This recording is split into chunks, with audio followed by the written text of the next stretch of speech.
Vamos lá, queridos.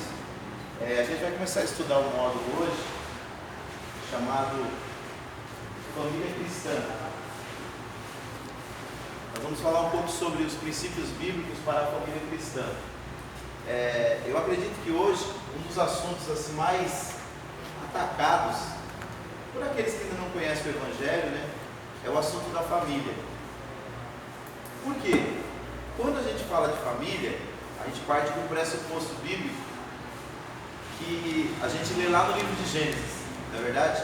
Quando Deus cria o homem, cria a mulher, e a partir dali ele estabelece a família.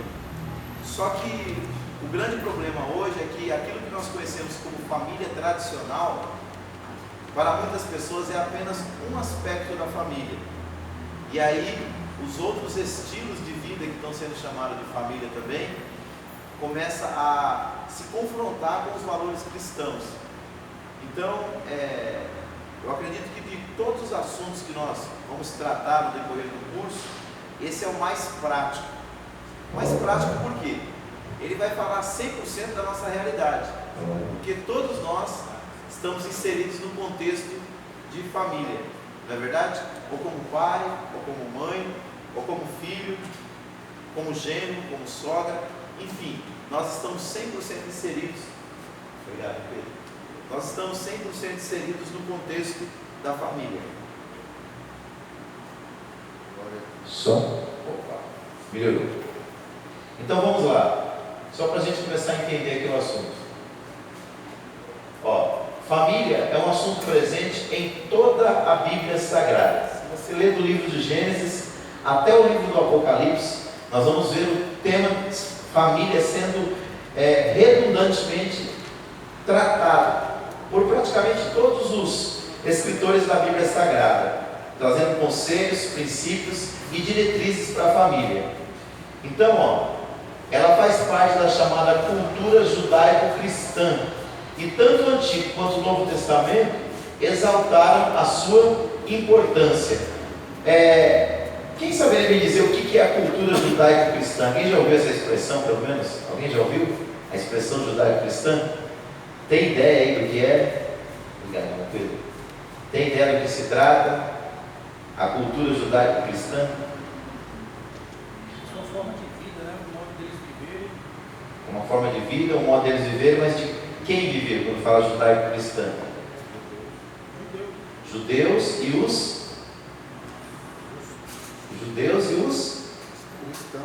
cristãos. Porque, querendo ou não, são duas culturas que estão na Bíblia, mas são duas culturas diferentes. Quem já viu um judeu ortodoxo aqui? Ali para o lado dos jardins, caminhando. Barba grande, vestido sempre de preto e branco, eles estão sempre de luto, com aquele chapeuzinho na cabeça. Eles são muito assim, fáceis de ser identificados. Aquilo é um judeu ortodoxo. Só que não tem só os judeus ortodoxos, tem todos aqueles que nascem, que são filhos ou netos de judeus, também são considerados judeus. E eles têm uma cultura fundamentada nos 39 livros do Antigo Testamento, que na Bíblia deles, que é a Torá, eles estão resumidos em 24, porque alguns livros deles não estão como na nossa Bíblia. Por exemplo, na nossa Bíblia tem o primeiro e o segundo livro de Samuel, lá é apenas um livro de Samuel. Por exemplo, o livro dos reis deles estão embutidos em 2 volumes só, e não em 4 que nem o nosso, primeiro e segundo reis, primeiro e segundo crônicas. Então existe uma fusão. Por exemplo, o livro de Esdras e o livro de Neemias, na Bíblia judaica, é um livro só, mas o significado, o sentido é o mesmo. E porque muito da nossa cultura cristã, ela é oriunda do judaísmo, nós temos muita similaridade. Só que a cultura judaica, ela vai até o livro de Malaquias. De Mateus em diante, começa a entrar aquilo que nós chamamos de cultura cristã, que é de onde nós absorvemos os nossos principais valores. Isso não diminui em nada o Antigo Testamento, até porque se nós não tivéssemos o Antigo Testamento, como nós entenderíamos o Novo? Se o Antigo Testamento está o tempo todo profetizando acerca do Novo Testamento. Mas a cultura judaico-cristã, ela se baseia nessas duas culturas, é um misto da cultura judaica com a cultura cristã. E durante muitos anos, essa foi a principal força cultural no mundo todo. Por causa da grande força da Igreja Católica, que Roma chegou a ser um império mundial, né? O catolicismo chegou a ser uma religião mundial. Então, por onde passou, os valores cristãos e os valores judaicos ficaram arraigados naquelas culturas. Mas nos últimos anos, o que aconteceu? Conforme o mundo foi experimentando aquilo que nós chamamos de globalização, ao mesmo tempo também houve uma fragmentação cultural. E muitas culturas que ninguém nem conhecia, elas passaram a se tornar conhecidas no mundo todo. E junto com essas culturas diversas, vieram também costumes diversos. Por exemplo, para nós que somos homens aqui do Ocidente, é estranho para a gente ver um homem com 2 ou 3 mulheres casado. Por quê? Na nossa própria cultura diz que a mulher no papel, lá registrado no civil, só pode ser uma, não é verdade? Tanto que quando você vai casar, você dá entrada num documento. Aquele documento tem que ser registrado no mínimo 10 dias antes do casamento, para a sua certidão de solteiro e da sua esposa, da futura esposa, do futuro marido, correr ao Brasil, passar por todos os cartórios e ver se você realmente, civilmente, você é solteiro. Agora, por exemplo, no Oriente Médio, nós temos países onde o homem pode ter quantas mulheres ele puder sustentar. Desafiador o negócio, né? Porque sustentar uma já é. Então, se o homem puder, se ele alegar que ele pode sustentar 5 mulheres, ele pode ter 5 mulheres, e as 5 casadas no papel. E o mais assim diferente da nossa cultura é que as 5 aceitam a outra, uma aceita a outra como se fosse esposa normal, e em muitos casos residem na mesma casa. Isso é cultura. Aí o que acontece? Esse tipo de cultura no Brasil nós não temos ela no papel, mas nós já temos no Brasil, já apareceu casos na televisão de homens que têm 2, 3 mulheres, principalmente do lado do Nordeste, todos moram na mesma casa, e as mulheres aceitam umas às outras como se fosse normal.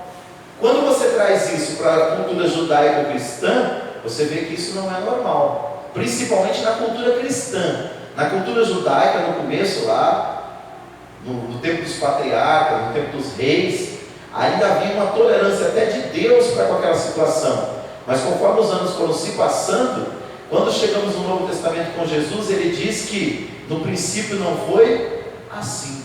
Quando Deus criou um macho e uma fêmea, e um para o outro. Então esse assunto é super atual, porque os nossos filhos estão indo para a escola, estão tendo aula com professores que têm uma vida cultural, uma vida social totalmente contrária aos valores cristãos. E às vezes eles tentam incutir na mente dos nossos filhos, crianças e adolescentes, culturas que não são bíblicas, como a ideologia de gênero. O que a ideologia de gênero prega? Ela ensina que você nasce neutro, você não nasce macho e nem nasce fêmea. Mas pastor, e a biologia? Sim, eles consideram a biologia, eles consideram que você nasce até com o corpo biologicamente de macho ou biologicamente de fêmea.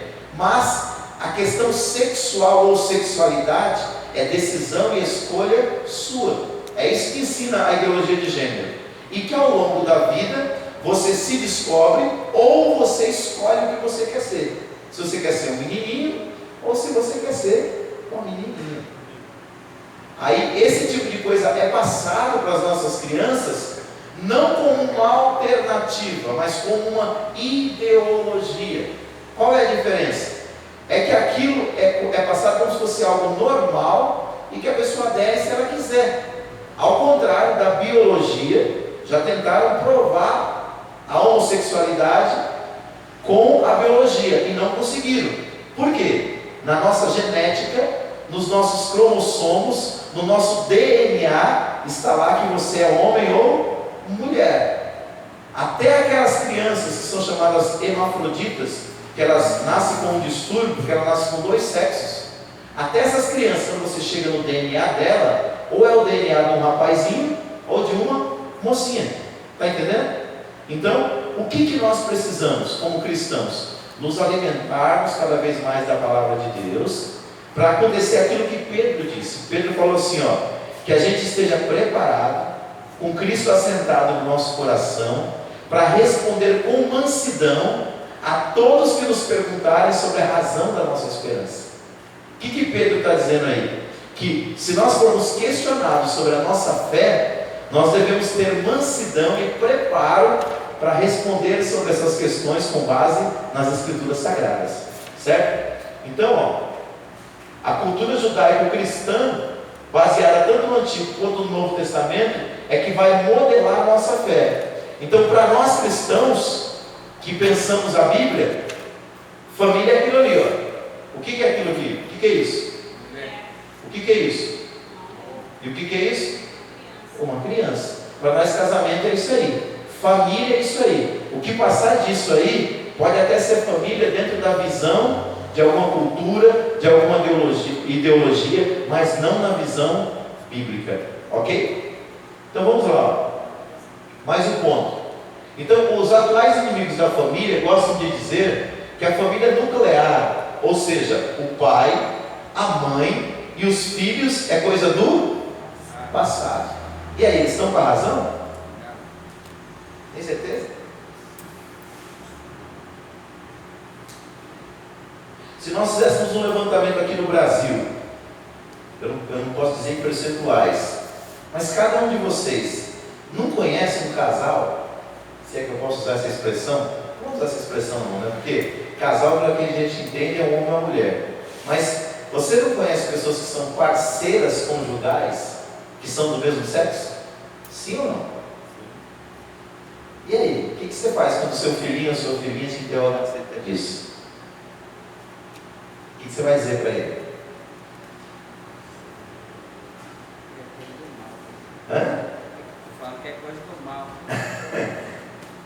Então, só que essa explicação, ela pode até, você pode até dar, só que ela é superficial, sim ou não? A gente precisa ir um pouco mais.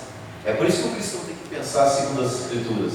Ele tem que dizer, olha, vem cá, deixa eu te explicar uma coisa. Aí você senta com a criança, se for o caso, no momento que estiver bem tranquilo, pega a Bíblia Sagrada e diz, ó filho, esse livro aqui é o nosso manual de regra, fé e prática. O que a gente pensa, o que a gente faz baseado nesse livro. E esse livro aqui, ó, é a palavra de Deus. E esse livro que é a palavra de Deus ensina que quando Deus criou a humanidade, Ele criou um homem para uma mulher e uma mulher para um homem. Só daí, irmãos, nós já podemos tirar 3 princípios, pelo menos 3 princípios. Primeiro, que o casamento ele é heterossexual. Diga comigo assim, heterossexual. O que significa isso? Dizer que Deus criou um macho para uma fêmea, heterossexual. A Bíblia diz que no princípio Deus fez assim. Segundo, o casamento ele é monogâmico. Diga assim comigo, monogâmico. Quantas mulheres que Deus criou para Adão? Quantos homens que Deus criou para Eva? Então a ideia de Deus não era poligamia nem bigamia, era monogamia. O desejo de Deus é que o homem tivesse apenas uma mulher. E em terceiro lugar, aí nós já vamos ter que ir para outros pontos da Bíblia. O desejo de Deus é que o casamento fosse vitalício. Diga assim, vitalício. Quando Paulo responde as questões acerca do casamento para a igreja de Corinto, ele diz que ambos estão ligados pelo casamento, falando dos casados, enquanto ambos viverem. É por isso que eu digo sempre, viúva é quem morre. Ela não é. O cara morre e fica viúvo. Quem está vivo, a partir de agora, está no estado, na possibilidade de casar de novo. Por isso que eu digo para minha esposa, eu te amo muito, mas até que a morte você vai. Não morre não, filha. Porque se você morrer, a obra de Deus é muito longa, não dá para fazer sozinho não dá não. Brincando com ela, né? Mas na verdade a gente não quer que a nossa parceira ou o nosso parceiro morra, mas o que a gente quer é que ele viva conosco até Jesus vir buscar nós. Mas se isso acontecer, biblicamente nós estamos livres, né? Nós podemos, como Paulo disse, ele usou a expressão, livres para se casar desde que seja no Senhor.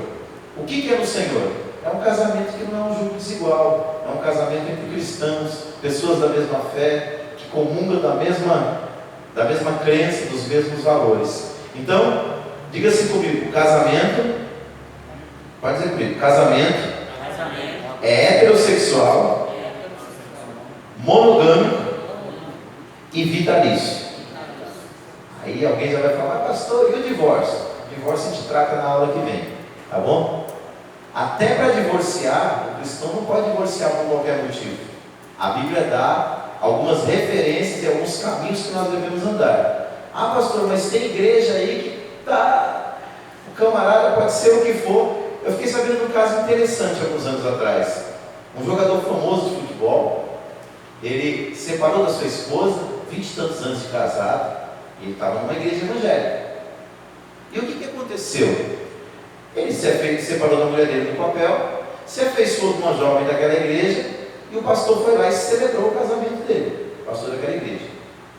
Aquela esposa, aquela que tinha perdido seu marido para uma menina mais nova, não contente com a situação, não aceitou aquilo como normal, foi orar e pediu para Deus restaurar o seu casamento.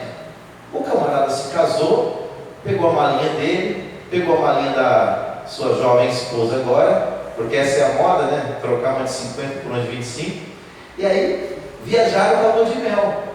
Só que quando ele pisou lá na lua de mel, ele olhou para a moça que ele tinha se casado, e durante a viagem alguma coisa tinha mudado aqui dentro. Ele começou a ter saudades de casa. Sabe o que era isso? Era a oração da mulher dele. E aí ele tomou uma decisão que ele não ia ficar com aquela mulher nova. Ele falou, olha, eu cometi um grande engano, um grande erro. Eu vou me separar de você e vou voltar para minha mulher. Não, você está doido? O que você está fazendo? Eu vou voltar para o pastor. Eu falei, tudo bem. A gente chega lá e conversa com o pastor.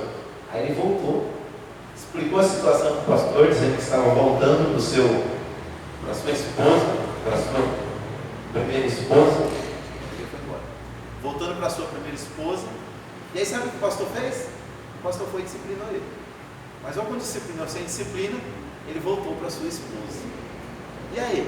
O que vocês me dizem? Ele estava certo ou ele estava errado? Quando? Quando largou da primeira e casou com a segunda? Quando largou da segunda e casou com a primeira? A primeira. Complicado, né?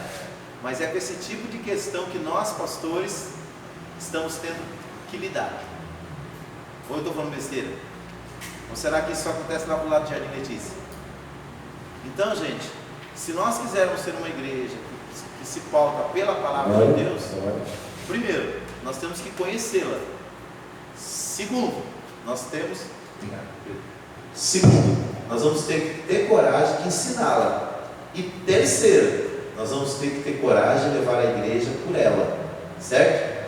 Então, nós vamos, na próxima aula, nós vamos falar da questão do divórcio. Hoje nós vamos ficar só com a questão do casamento. Mas nós já temos 3 princípios para nortear a nossa ideia de família. Casamento é heterossexual, monogâmico e vitalício, ok? Quando você entrar para o casamento, entra com essa ideia. E sempre que ensinar, ensine com essa ideia. Divórcio não é uma regra, divórcio é a exceção. Hoje muitas pessoas estão fazendo do divórcio. Nos Estados Unidos, a média é para cada 4 casamentos, 2 divórcios. No Brasil é para cada 4 casamentos, 1 divórcio. Mas isso está numa crescente. Então nós como cristãos precisamos nos debruçar em cima desse assunto. Então, ó, até mesmo Jesus, o Filho de Deus, nasceu no seio de uma família, sim ou não? Teve uma vida familiar abençoada que serviu de base para o seu desenvolvimento até que chegasse a hora de se revelar como o Messias de Israel. Foi obediente e sujeito aos seus pais. Como homem perfeito em todas as coisas, também foi perfeito em seu relacionamento familiar. Está aqui outra questão, relacionamento familiar. Todo relacionamento, irmãos, ele tem padrões. E tem os padrões bíblicos, tem os padrões extra-bíblicos e tem os padrões antibíblicos. Então nós precisamos conhecer os 3, para que a gente possa analisar à luz da palavra de Deus qual deve ser a melhor cultura para nós implantarmos no seio da nossa família, certo? Então, qual que deve ser o nosso pensamento em primeiro lugar? Nós temos que entender que Jesus, ele foi uma pessoa humana como nós aprendemos lá em Cristologia. Ele sendo Deus se tornou homem perfeito, e ele cresceu em total submissão ao seu pai e à sua mãe, enquanto dentro de casa ele viveu. Então, nós vivemos numa época em que mais do que nunca, os filhos sempre questionaram a autoridade paterna e a autoridade materna. Só que hoje, por causa do ambiente que nós estamos vivendo, esse questionamento está sendo cada vez maior. E assim, se tem duas coisas que não podem faltar dentro de um lar cristão, são as seguintes. Primeiro, não pode faltar amor. Um verdadeiro lar cristão, a base é o amor. Só que até o amor, ele tem um aferidor. O amor tem que caminhar junto com a outra virtude, chamada disciplina. Quem ama de verdade, não dá só amor. Quem ama de verdade, disciplina. E esse exemplo nós temos do próprio Pai, que é Deus. A Bíblia diz assim, Deus falando, eu repreendo e eu castigo, em algumas versões, eu disciplino a todos quanto eu amo. Então, se você é um pai, se você é uma mãe verdadeiro, você vai precisar disciplinar o seu filho.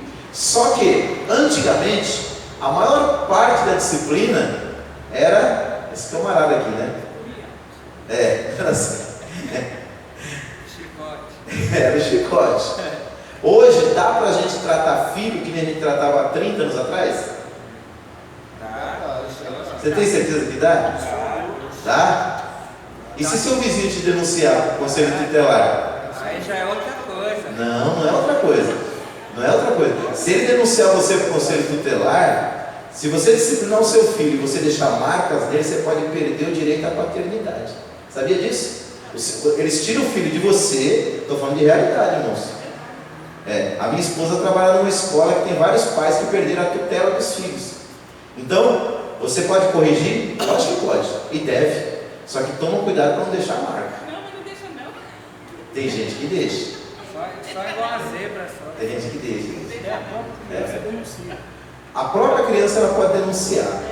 Não, gente, eu estou falando baseado na Bíblia e na realidade. A correção ela é bíblica. A própria Bíblia fala assim: não retires a vara do teu filho, né? A Bíblia fala: não deixe de discipliná-lo, porque quando você o corrige, você está livrando a alma dele da morte ou do inferno. Então a correção é bíblica. Só que nós temos que pensar o seguinte: nós somos cristãos, mas nós vivemos num país que tem leis.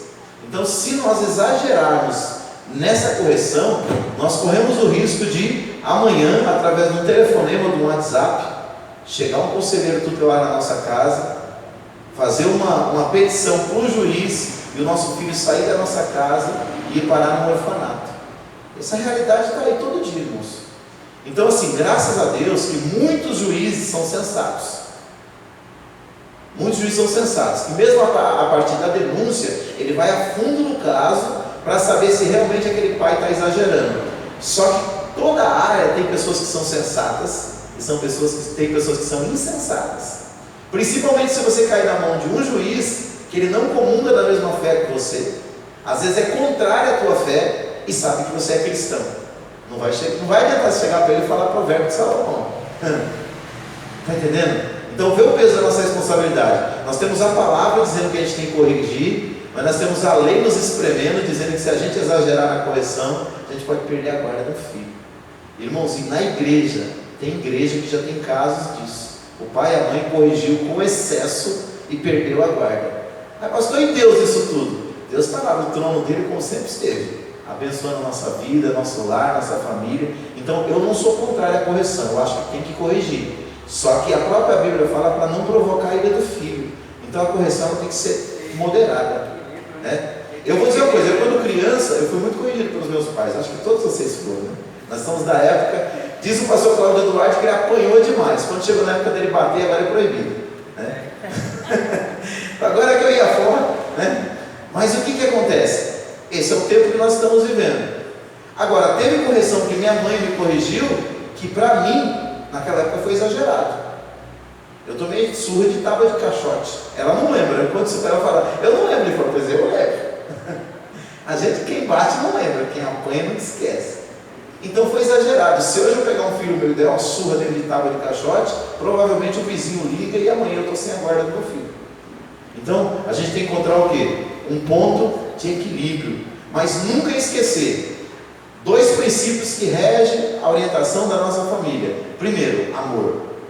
E tem gente que fala que amor nunca é demais. Nunca é demais se for contrabalanceado pela disciplina. Aquele amor que faz tudo pelo filho e que não requer nada, esse amor está errado, esse amor não é bíblico. Pega uma planta, água é bom para as plantas? Sim. Aí você pega uma planta, coloca dentro de um vaso e começa a jogar água com a mangueira. 1 minuto, 2 minutos, 3 minutos, 4 minutos, 5 minutos, 15 minutos. O que vai acontecer com essa planta? Ela vai apodrecer. Ela é que nem você, eu e você precisamos de água. Começa a jogar água no nosso rosto, a gente morre afogado. Assim é o amor. Tem gente que fala assim, não, o amor nunca é demais. Nunca é demais se ele vem acompanhado de uma outra virtude que é a disciplina e o limite. Senão, o amor também acaba sendo demais. Vamos lá, aspectos da teologia que podem ficar armazenados em nossas vidas e teremos pouca necessidade de expressá-los. São como alicerces do nosso pensamento teológico. Outros, porém, como esse, exigem um nível de atitude fundamental e uma teologia em carne e osso, uma evidência concreta quando o nosso lar se ajusta aos padrões divinos. Então foi aquilo que eu falei. Alguns assuntos nós vamos tratar de vez em quando. Os assuntos, os princípios bíblicos sobre família, nós vamos lidar com eles todos os dias. Em tempos passados, as crianças eram educadas para o lar. Falava-se muito disso às crianças. Os rapazes deveriam tomar esposas e sustentar o seu lar, enquanto as meninas deveriam ser boas esposas e boas donas de casa. A modernidade deu primazia a outras realizações. Em consequência, a instituição do casamento perdeu o seu espaço na mente do homem moderno. Eu não sei se vocês são como eu cresci com a ideia que eu precisava me casar. E quando eu vim para a igreja, isso se tornou uma coisa mais presente ainda. Assim que eu comecei a namorar, alguém já disse assim, e aí, casa quando? E aí, quando é que é o noivado? Pelo menos era assim, há 25 anos atrás. Só que hoje, muitas das vezes, os jovens eles começam a... Não é nem namorar que eles falam, né? Eles usam outra expressão. E qual que é, Frank? Ficar pegadinha. É, ficar pegadinha. Esses dias eu ouvi outra expressão que eu não conhecia. Eles dizem hoje que o jovem fala assim, eu vou caçar. Caçar? É. Vou sair a caça. Falei, meu Deus. Eu já ouvi falar de caçar, né, passarinho, caçar bicho no meio do mato. Agora caçar gente, né? Só quando está subido aí, né? Agora não, quando o camarada quer namorar, arrumar uma namorada, uma ficante, não é nem namorada, é ficante, ele sai na caça. Tá rindo o quê, Fran? Você não fica não, né, Fran? Você é casado, né? Caçador. Não é casado não? Mas também não fica não. Tá caçando. Tá caçando? Esse tá. Gente, o que acontece? Nós éramos educados com essa ideia. Ó, você passou de maior, já tem que começar a procurar uma pessoa para você se casar, estabelecer família. Hoje também é uma pesquisa do Ibope que os jovens estão saindo de casa, da casa dos pais, cada vez mais tarde. Tarde. Tá cheio de homem, é verdade, com 25, 30 anos na casa do pai. Aí o pai olha para ele assim e fala, mas rapaz, você não vai casar não? Ele fala, para quê, pai? Né? Aqui eu tenho comida, bebida, roupa, tudo de graça, né? E com essa modernidade, muitos deles, eles não têm namorada, né? As meninas não têm namorado, as meninas têm namorido, né? Que é namorado misturado com marido. Então é marido na hora que quer, é namorado na hora que quer. Não gostou? Volta para sua casa e eu volto para minha casa. Isso aí está presente lá no meio do mundo. Só que os nossos filhos vão crescendo nesse ambiente, e aí vem uma outra pesquisa de uma revista chamada Cristianismo Hoje, que fez um levantamento com jovens no Brasil e nos Estados Unidos. E eles perguntaram sobre a questão da sexualidade para os jovens. Ninguém precisava dizer o nome. Então a pesquisa foi feita sem identificar as pessoas. Grande parte dos jovens cristãos, isso não acontece aqui no Parque Santo Antônio não, tá, irmãos? É da Piraporinha para lá. O que acontece? Os jovens estão tendo uma vida sexual ativa tanto quanto os casados. E aí o que acontece? Nós como cristãos estamos ensinando eles, mas muitos deles o ensinamento entra aqui e sai aqui. Tem muito jovem temente a Deus? Tem. uma geração de adoradores jovens? Tem. Tem muito jovem com vida no altar? Tem. Mas tem muito jovem também com a vida desmantelada, mesmo sendo cristãos, mesmo frequentando as igrejas. Aliás, as nossas igrejas ainda são um pouco mais rigorosas nesse sentido. Tem igreja que nem fala mais sobre sexualidade antes do casamento como pecado, para não espantar os jovens. E aí, se você não trata do assunto, o que acontece? Aquilo começa a se tornar uma coisa normal. Então, graças a Deus que ainda tem homens de Deus, tem mulheres de Deus, tem líderes de Deus que ainda ensinam a verdade. Mas em muitos ambientes pseudos cristãos, isso aqui já não é mais considerado pecado. Aí eu tenho que fazer coro com Cláudio Duarte, que diz assim, que os hormônios não se convertem, né? A gente tem que buscar Deus, a gente tem que fugir da aparência do mal, porque é como diz os antigos, o homem é o fogo, a mulher é a pólvora, vem o diabo e ó, assopra.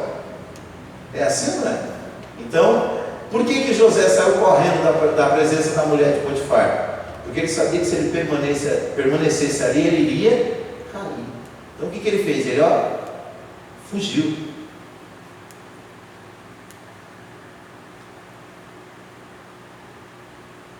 A valorização do lar foi substituída pela valorização profissional.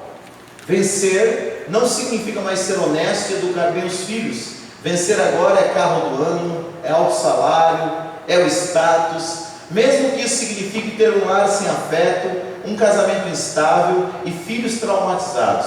Mas a palavra de Deus diz, é melhor um bocado seco e com ele a tranquilidade, do que a casa cheia de iguarias com desavença. Provérbios capítulo 17, versículo de número 1. Então o que Salomão está colocando aqui, irmãos? Nós nunca devemos colocar nada na frente da família, não ser Deus, né? Eu costumo dizer, eu acho que eu falei isso aqui na primeira aula aqui, na nossa escala de valores, Deus tem que ter a primazia, porque sem Ele nós não somos nada. Tudo é dele, por Ele e para Ele. Em segundo lugar, vem você. Paulo disse para Timóteo, tem cuidado de ti mesmo e da doutrina. Se você não estiver bem, como é que você cuida da sua esposa? Como é que você cuida dos seus filhos? Como é que você cuida da obra de Deus? Terceiro lugar na escala de valores, vem o cônjuge, antes dos filhos, viu? Às vezes a pessoa diz assim, não, mas os meus filhos vêm primeiro que meu marido, os meus filhos vêm primeiro que a minha esposa. Para ter eles, o esposo e a esposa chegaram primeiro. Então, você deve sempre colocar na escala de valores o seu cônjuge em primeiro lugar. Até porque, quando os seus filhos crescerem e o ninho estiver vazio, quem vai ficar com você no ninho é ele. Quem vai ficar com você no ninho é ela. Eles vão embora. Nós não criamos filhos para nós. Nós criamos filhos, ensinamos a voar e